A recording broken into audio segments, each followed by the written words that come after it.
Thank y'all for tuning in. Locked On Astros is here once again. I'm H-Town Wheelhouse. We're going to talk about Framber Valdez not being traded as far as the Astros are concerned, what the lineup projection looks like. I'm going to look at the bullpen because, guys, we got to get some pieces. Presley, does he need to be traded? I think he does. Let's get into it right now.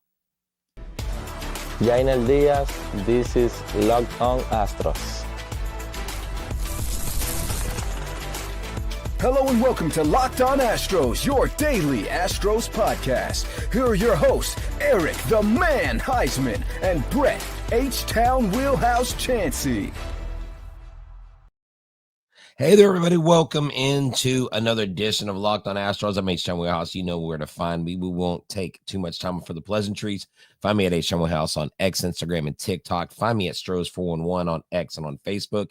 Find me at Back to the Bullpen on X, on Instagram, on iHeartRadio, and on YouTube. And hey, I'll tell you today, one of my kids, you know, it's great this time of year for teachers. You know, students bring us gifts. And I mean, it could be anywhere from a $5 gift card to Crumble to a $20 gift card to, Starbucks to, like, I got some socks, and I forgot to tell my team tonight, I wore these socks and they're now going to be my lucky socks. We won tonight. But what was so cool was a student walked up to me and he said, check out my swag. And he had a Back to the Bullpen shirt with Mike and Brett that he had purchased with money he saved up. His parents let him buy it. He watches both podcasts. He was like, I wish you had Locked On Astros shirts. And I said, well, that's another story, another day.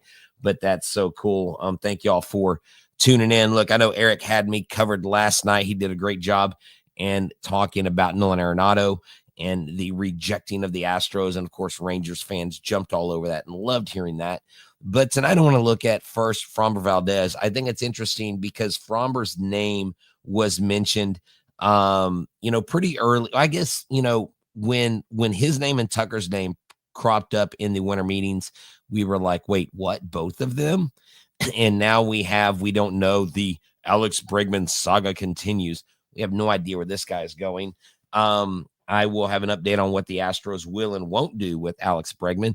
But Framber Valdez, they say, will not be traded this year. Now, here are some interesting things about Framber Valdez, okay? Framber Valdez this last year, I mean, he has been wheeling and dealing on the mound, okay? He is at his highest value right now as it speaks.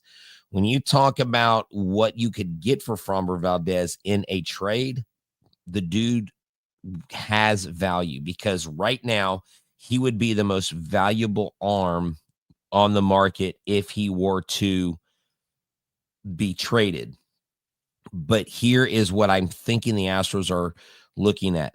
They're either counting on Alex Bregman, signing with them and not getting any offers because he wants that 7th year. The Astros have said we will not go beyond 6. And they're planning on winning this year, waiting till some money comes off the books. Maybe they're trying to deal Presley right now. We'll get into that in a second. But Framber Valdez is coming off a 2.91 ERA season, 176 and 1/3 innings pitched.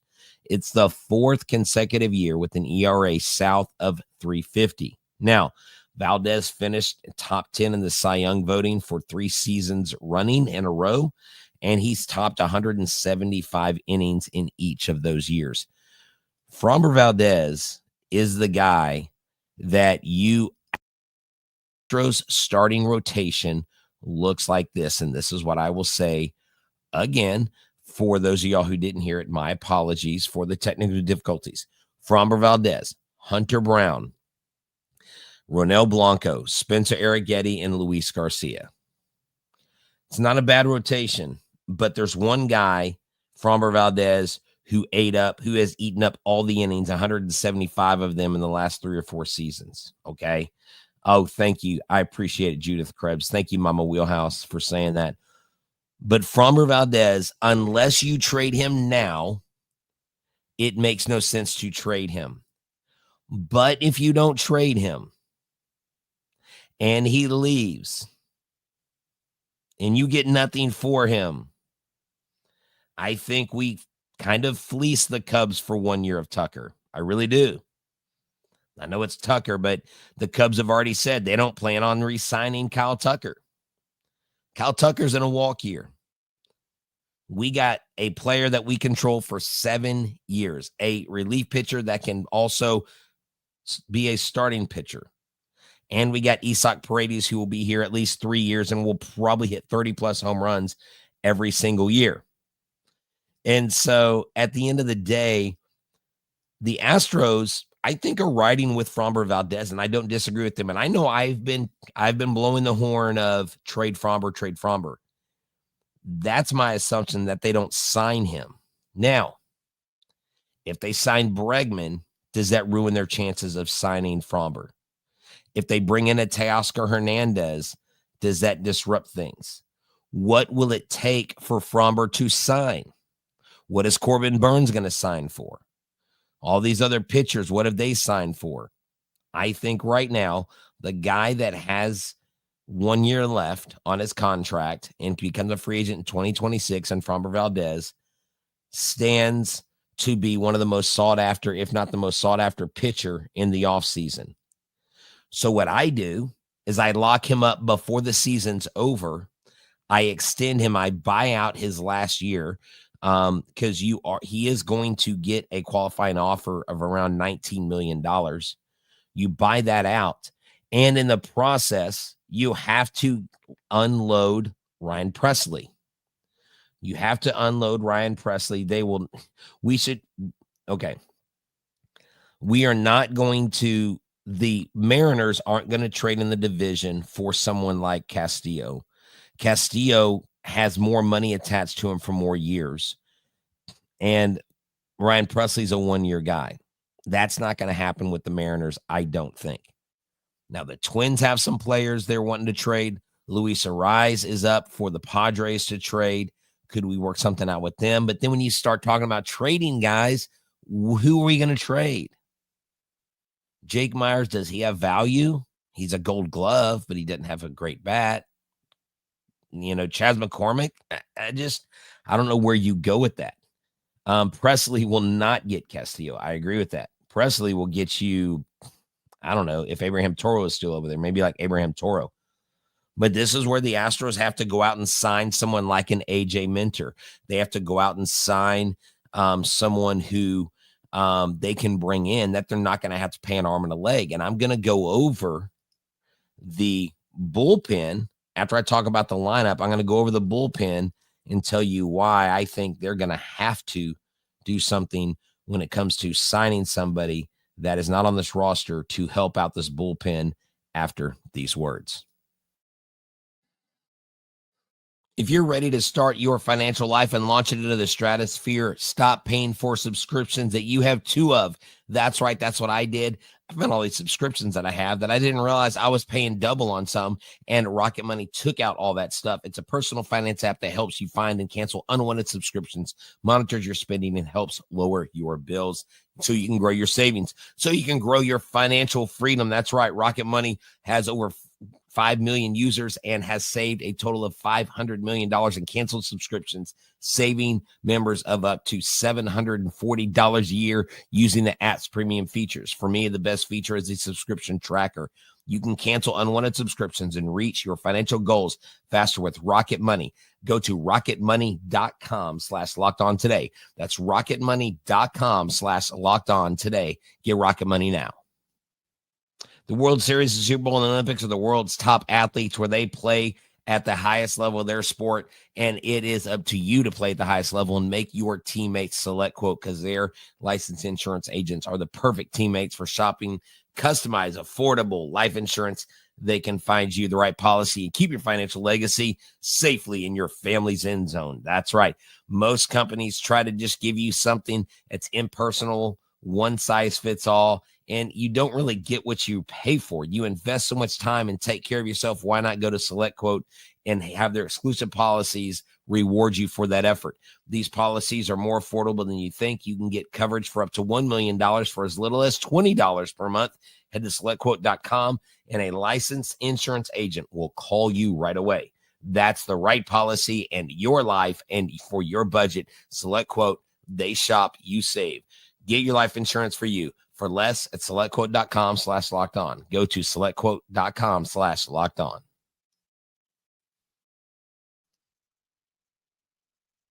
Hey, y'all, and thank y'all for tuning in once again to Locked On Astros. I am your guy, H-Town Wellhouse, and we are here tonight. Thank y'all again for tuning in, for getting locked in to Locked On. Make sure you make us your first listen every single day. We are free and easy to listen to on any medium that is for podcast. You can check us out. Look, guys and girls, I don't know if you notice this. We are up on subscribers, and you guys and girls are the real champion. So I'm telling you right now, we have 12,750 subscribers. I want 250 more. I want to get to 13,000 subscribers by the end of the year. So I need you to do a favor for me. I need you to tell 5 friends about Locked On Astros and have them subscribe to the channel. Do that for us. I would love that. And something I want to throw y'all a little curveball here, but Cam Smith, look at this kid. Cam Smith put this on his Instagram. I'm already a fan of this kid.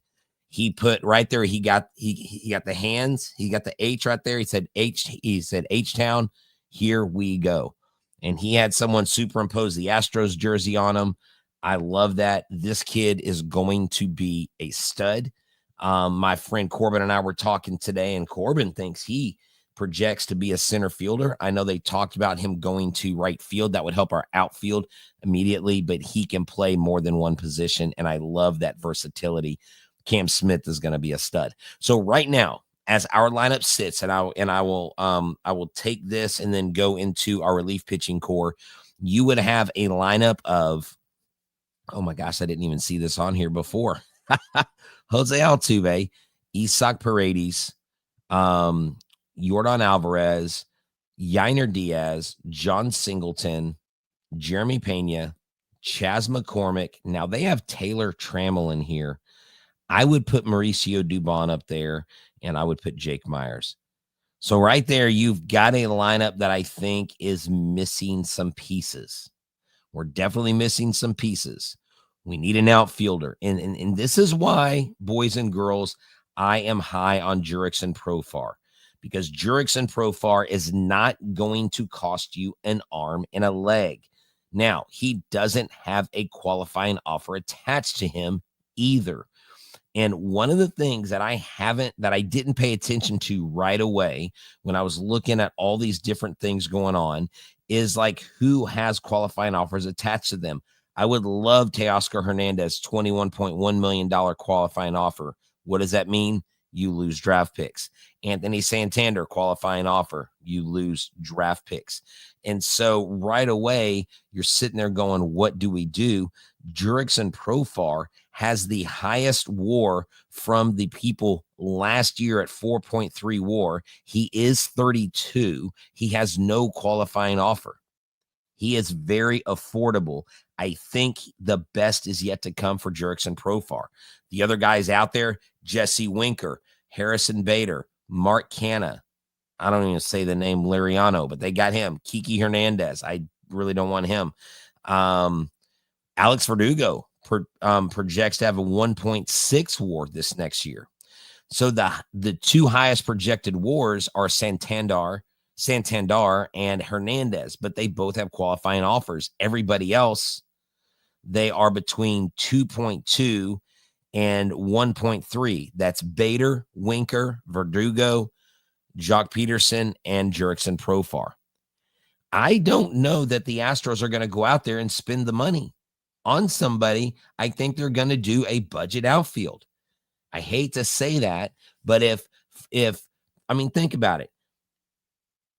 And I'm going to stick on this point for a second. If Yordan Alavarez is going to be on the team and you're going to put him in left field sometimes, you're not going to get a left fielder that you're going to pay $20-something million to and have him not play. He's going to play. He's going to be an everyday player. Now, may you swap DH and left field between those two. But I think it makes more sense because Profar doesn't just play left field. He plays all over.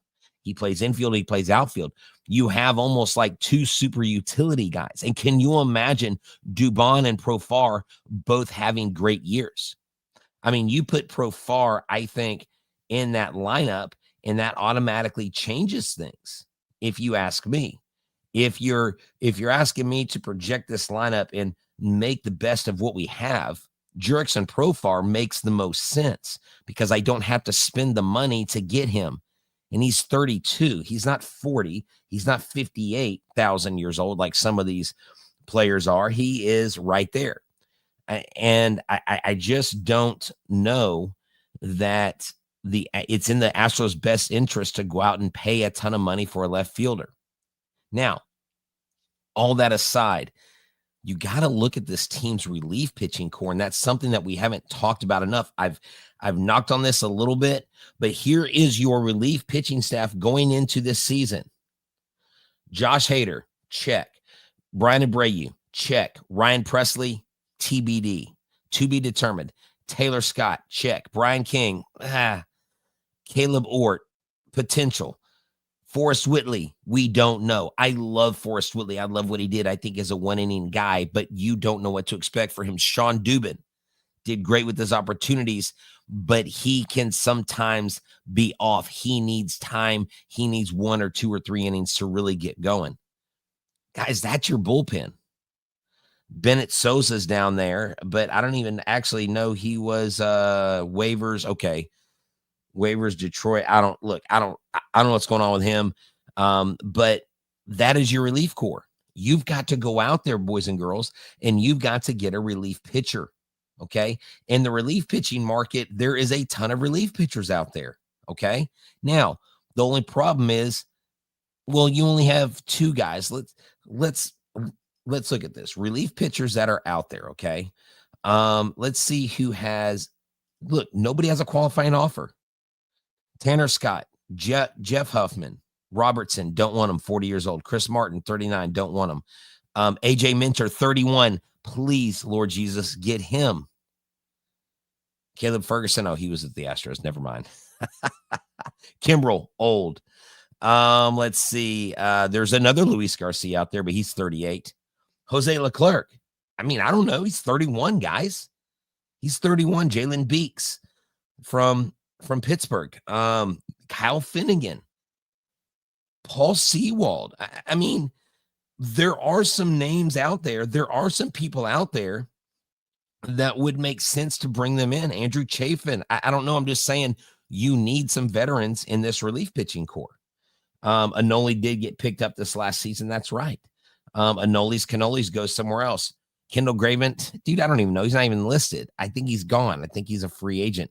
He's not on the list. Oh, Kendall Graveman. Yeah, he's a free agent. So I don't want him back. Hector Neris is gone. You can go back and get Phil Maton if you want to revisit, like you want to do retreads. But there are guys up here. In most of these relievers, the best ones, the best 2 projected WAR for this next year is Tanner Scott and Jeff Hoffman. But I believe those are the more pricey guys. Joe Kelly, I think I threw up in my mouth a little bit. Would never put that guy on my team. But it's just, you've got to fix the relief pitchers. You need another bat. And what in the heck are we doing with Bregman? And if we're not signing Bregman, are we going to go get Christian Walker? Is Pete Alonso randomly out there? And I'll tell you something about Pete Alonso that I'm not a big fan of, and why I would want him and why I wouldn't want him. And then Presley, whether he needs to be traded or not. We're going to do that after these words. Everybody, this episode is brought to you by FanDuel. FanDuel is America's #1 sports book. Like I tell you about FanDuel all the time, so you just got to take my advice because you can tackle the NFL action with America's #1 sports book.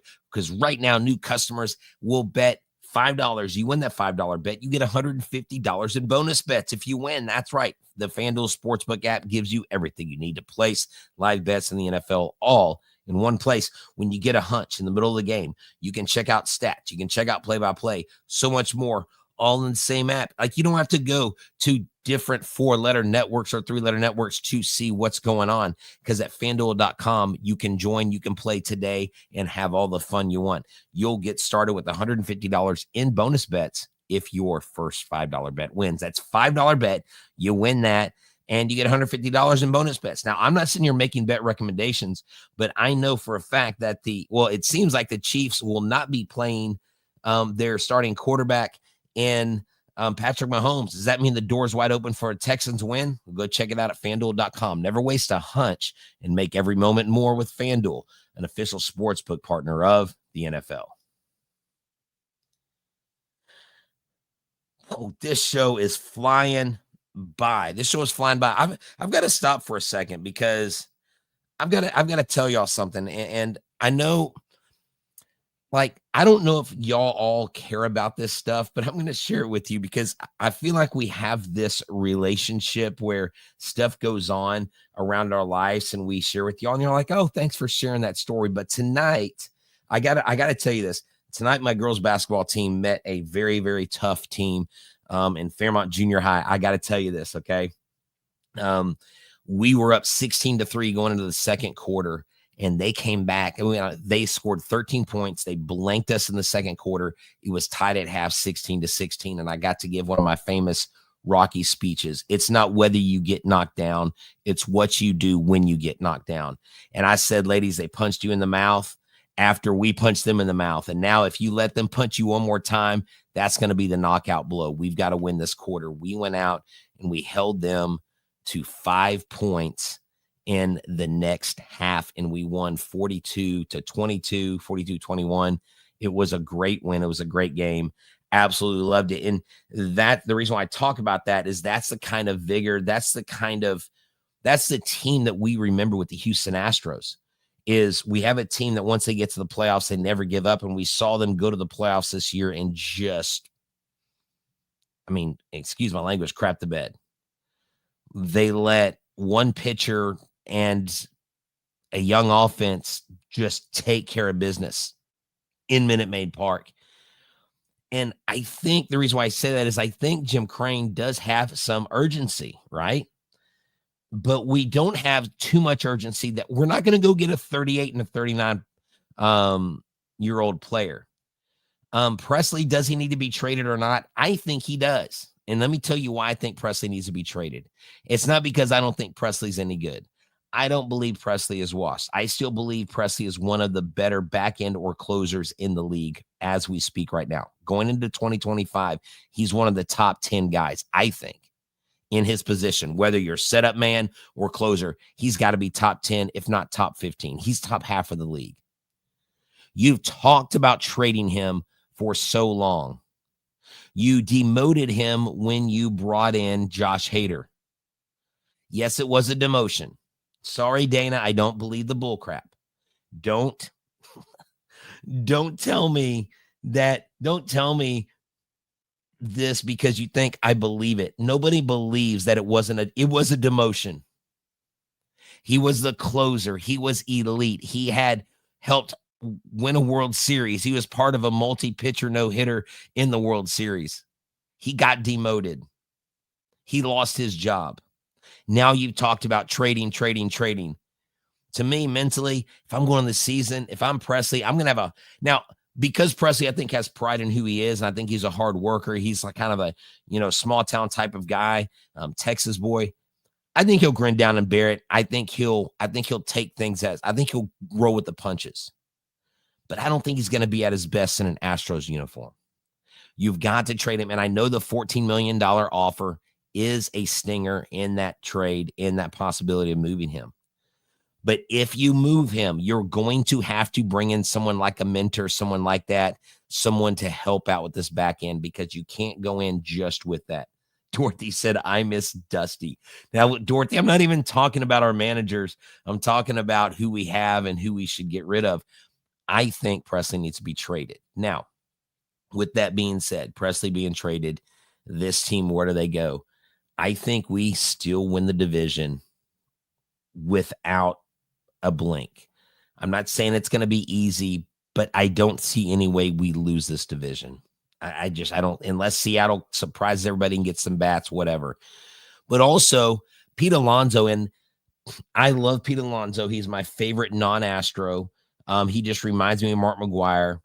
But I saw some comments on Pete Alonso, and I saw Steve Phillips talking about Pete Alonso and maybe the Astros, looking at first base. If they think that Bregman's not going to sign, put Paredes at third. And are they going to be looking at Christian Walker or Pete Alonso? The thing I like about Pete Alonso is he hits home runs in big spots. He hits home runs in big spots. His glove isn't super elite, but it's not terrible. You could make him, dude, can you imagine having Pete Alonso and Yordan Alavarez? Now, here's one of the problems with Pete Alonso. Pete Alonso's problem is he swings at sliders 3 feet off the plate. Can the Astros hitting coaches, can the Astros hitters like Yordan work with Pete Alonso? Okay, can they work with him? Can they make him better? Now, also, would they offer him the money? Would he take a 6-year deal? Would it be worth it? That's the question. That's why I think if you're, it's so frustrating. Luis Ariz is on the trading block. There's some Minnesota Twins now. They're coming up on the trading block. People have floated the idea of bringing Carlos Correa back. We don't know what's going to happen. And I think some of it's because we get bored. But the bottom line is, do you go out and spin for Christian Walker or Pete Alonso? Because warning, they come with draft picks taken. And if you're trying to rebuild, you don't want those draft picks taken, right? Now, the Rangers have been talking to Jock Peterson. I think the Rangers will be better this year. The key is going to hinge on their offense coming back and their pitchers staying healthy. If those two things happen, it will be the Astros versus the Rangers, and I don't think anybody else in our division really truly competes. And don't give me the bull crap about the Sacramento A's or whatever they're called, or don't give me about the Angels. I'm never a believer in the Angels. Like, if there's ever a thing that I don't believe in, it's that the Angels will have success. I'm sorry. That's just like a foregone conclusion. There, someone said Rangers suck. Yeah, well, we don't like the Rangers. Who's in here talking about do we have any Rangers fans popping in? I hope we do. Teoscar Hernandez, does he strike out a lot? Well, let's look. Let's go to Baseball Savant, one of my favorite places to look. Let's look up Teoscar Hernandez, former Houston Astros draft pick. Let's look at his chase percentage. 28.7 chase percentage, 34% whiff, 28.8% K. But his batter run value is great in the 90th percentile. His X-slug, 91 percentile. Barrel percent, 94. He just hit his highest OPS in the last 3 seasons this last year. He's hit 25, 26, and 33 home runs. Guys, this guy in our lineup would absolutely mash. He's a right-hander. He would crush the baseball at Minute Maid Park. He had 161 hits this last year, 163 and 21, 133 and 22. He's become a better hitter. He almost got to 100 RBIs this last year, 116 in 2021. 188 strikeouts was lower than his previous year of 2023. But one of his best years on 163 strikeouts, he only struck out 148 times. So we know we're not going to get an Alex Bregman type hitter, but if we can go to outfield again, if you go outfield, if you go Teoscar, you're going to pay with those draft picks. Guys, this has been a lot of stuff to cover. Thank y'all for tuning in to Locked On Astros. I'm H-Town Wheelhouse. This has been a great show. This has been a fun show, and y'all are so nice. I got to go back and edit some stuff. So hopefully we didn't lose y'all online. I'll have to edit the YouTube thing, but it probably won't go until tomorrow. Y'all are the best. Once again, thank y'all for making Locked On Astros your first day. From myself, from everybody here at Locked On Astros, Eric and I, y'all have a good one. As we stay here at the show,